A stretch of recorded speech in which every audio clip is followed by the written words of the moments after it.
ఇంట్లో చెప్పావా? అంకుల్ ఏమన్నారు? లేదే, నా వల్ల కాలేదు. అక్కడేదో పీక్ పడేసినట్టు నన్నెందుకు ఇక్కడికి రమ్మన్నావు? నువ్వేదో మోరల్ సపోర్ట్ ఇస్తావని. పళ్ళు రాలుతాయి రానివి అంతలా. సార్, ఒక coffee. Thank you. Thank you. అంతలా చెప్పి పంపాను కదరా ఏం మాట్లాడాలి ఎలా మాట్లాడాలి అని. మళ్ళీ నేను వస్తాను అంకుల్ నా మాట వింటారు అంటే ఏమో అన్నా.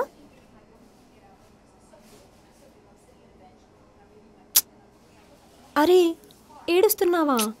కంట్లో ఏదో పడ్డట్టుంది. నా వైపు చూడరా. సరే పోనీలే, నేనే చెప్తా అంటున్నాగా అంకుల్తో. సారీ. అంత ధైర్యంగా వెళ్ళావు గారా ఇంట్లో పెళ్లి విషయం మాట్లాడతానని. ఇంట్లోకి నేను మాత్రమే వెళ్ళాను. ధైర్యం గడప బయటే అయిపోయింది.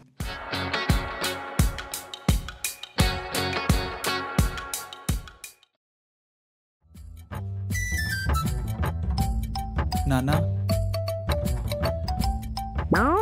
ఏం లేదు నాన్న, కూరగాయలు తీసుకురావాలి. మనమున్న సిచ్యువేషన్లో ఈ ప్రాసలు ఈ ఆశలు మనకు అవసరమా చెప్పు? ఇది తాగు.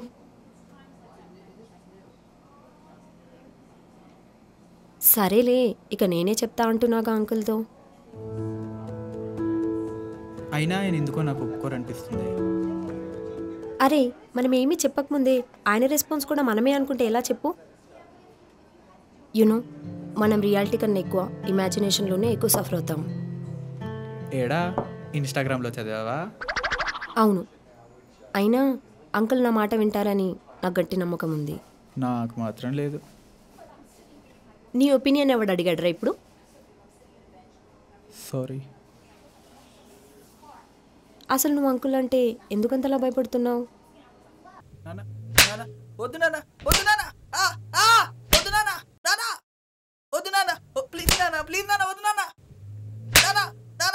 ఏమైందిరా?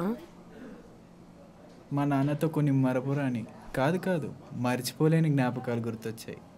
అయినా దీన్ని భయం అనరు, రెస్పెక్ట్ అంటారు. ఆహా, అవునా? దీన్నే ఎటకరం అంటారు. సారీరా. అసలు నువ్వు అంకుల్ అంటే ఎందుకు అంతలా భయపడుతున్నావు? ఎందుకు రాపగింతలప్పుడు అమ్మాయిలా అంత ఫీల్ అవుతున్నావు? ఏ అమ్మాయిలకు మాత్రమే ఉంటాయి ఫీలింగ్స్? పెళ్ళిలో కూలీలో పనిచేసే అన్నదమ్ములకు కూడా ఉంటాయి. నేనేం మాట్లాడుతున్నావు, నువ్వేం చెప్తున్నావు? ఏ ఉండు కదా. నీ బాధ ఏందో ఏడు మరి. నేను ఇప్పటివరకు లైఫ్లో ఏం చేసినా ఆయన నన్ను ఎప్పుడూ అప్రిషియేట్ చేయలేదు. నాట్ ఈవెన్ నేను చేసిన పని కన్సిడర్ కూడా చేయలేదు. ఆయన కళ్ళలో నాకు ఎప్పుడు డిసప్పాయింట్మెంట్ తప్ప ఏం కనిపించలేదు. ఆయన కోపం నన్ను ఎప్పుడూ భయపెట్టలేదు. నన్ను కుక్కను కొట్టినట్టు కొట్టినప్పుడు కూడా. Sorry continue. కొన్నిసార్లు ఆయన నాతో మాట్లాడడం మానేస్తారు. అది నేను అస్సలు తీసుకోలేను. ఇఫ్ నేను ఈ విషయం చెప్పి ఆయనకు నచ్చకపోతే, ఆయనకు నచ్చని పని చేయకూడదని, నా లైఫ్ పార్ట్నర్ని చూస్ చేయమని ఆయనకు మాత్రం చెప్పలేను. అండ్ ఆ సైలెన్స్, దాన్ని బేర్ చేయడం నా వల్ల అస్సలు కాదు. అరే అలా ఏం కాదురా.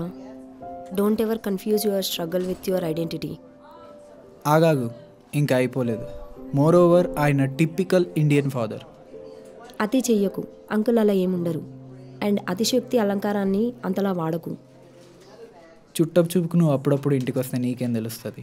ఎప్పుడూ ఆయనతో ఉండేది నేను.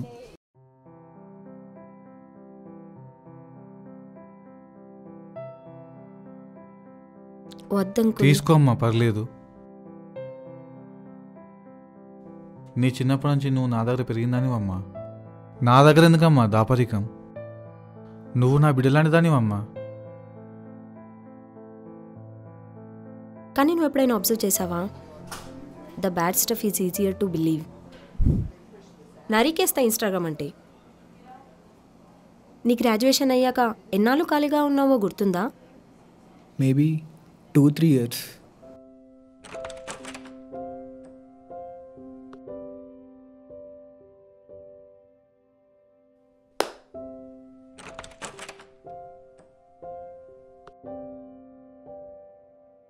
ఒకటి పోతే ఇంకో ట్రై చేయాలి కానీ గట్లా బాధపడితే ఎట్లరా? చాలామంది జీవితాంతం చూస్తారు తమ భుజంపై చెయ్యేసి భరోసా ఇచ్చే మనిషి కోసం. ఆ చెయ్యి నీతోనే ఉంది. నీకు బెల్ట్ దెబ్బలు గుర్తున్నాయి, కానీ అదే చెయ్యి ఇచ్చిన ధైర్యం నీకు గుర్తులేదా? అయినా ఇప్పుడు నువ్వు నాకెందుకు క్లాస్ పీకుతున్నావు? ఆగు, నేను చెప్పడం అవ్వలేదు ఇంకా. టిపికల్ ఇండియన్ ఫాదర్ అన్నావుగా, ఆయన నీ పెళ్ళిని ఓ ఫైనాన్షియల్ ట్రాన్సాక్షన్లో చూసారా? నీ పెళ్ళికొచ్చే కట్నంతో బిల్డింగ్లు కడతా, బుల్లెరోలు కొంటా అని ఏమైనా ప్లాన్స్ చేస్తున్నారా? ఈ క్యాస్ట్ అండ్ రిలీజన్ని ఫ్యూచర్లో మన ఫ్యామిలీయే ఉద్ధరించాలని నీకేమైనా క్లాసులు పీకారా? లేదు కదా. అయినా మోస్ట్ ఇండియన్ ఫాదర్స్ అలానే ఉంటారు, వారి ప్రాబ్లం ఇదే. కానీ నిజం ఏంటంటే నువ్వేం అచీవ్ చేసినా కూడా నీకన్నా ఎక్కువ హ్యాపీ ఫీల్ అయ్యేది ఆయనే. అది నేను చూశాను.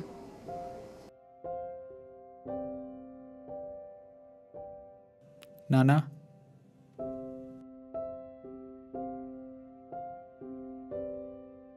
శాలరీ ఎంత? 14 lakhs per annum.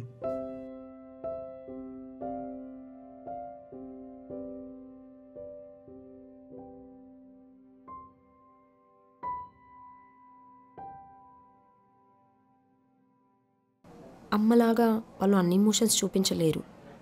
దానికి ఉన్నవి లేనివన్నీ ఇమాజిన్ చేసుకొని ఇక్కడే కూర్చుంటావా? అండ్ వాళ్ళు మిమ్మల్ని ఒక వారియర్ లాగా పెంచుతారు, బికాస్ సొసైటీలో ఉన్న హార్ష్ ట్రూత్ ఫేస్ చేయాలి కాబట్టి. అందుకే మీకు ప్రిన్సెస్ ట్రీట్మెంట్ ఉండదు.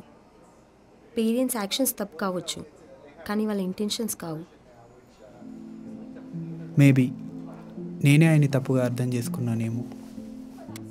ఎవరో అన్నారు నాతో, ఒక అబ్బాయి తను నానయ్యేంత వరకు తన నాన్నని అర్థం చేసుకోలేరని. నువ్వు అట్లా చూడకు, ఇదేం సినిమా కాదు. నువ్వు చెప్పగానే మారిపోయే క్లైమాక్స్లో క్యారెక్టర్ లాగా వెళ్ళి నాన్నగారు అంటూ ఆయన కాలు పట్టుకోలేను. బట్ నేను ట్రై చేస్తాను కమ్యూనికేషన్ గ్యాప్ తగ్గించడానికి. బట్ స్టిల్ ఇంట్లో నువ్వే చెప్పాలి. అవసరం లేదు, ఆయన ఎప్పుడో వినేశారు.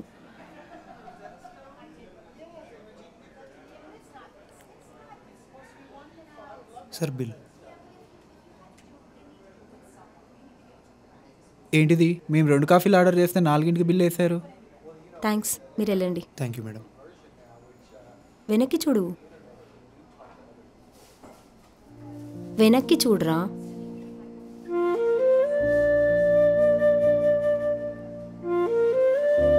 చూసుకోవాలి కదా నాన్న.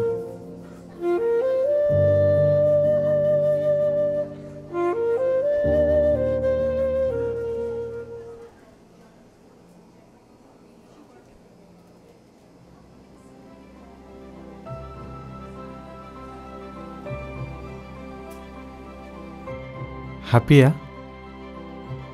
చెప్పమ్మా, మీ ఇంట్లో ఎప్పుడు మాట్లాడదాం? మీ ఇష్టం అంకుల్. మన ఇండియన్ హౌస్ హోల్డ్లో కొన్ని విషయాలు మాట్లాడడం చాలా కష్టంగా ఉంటుంది.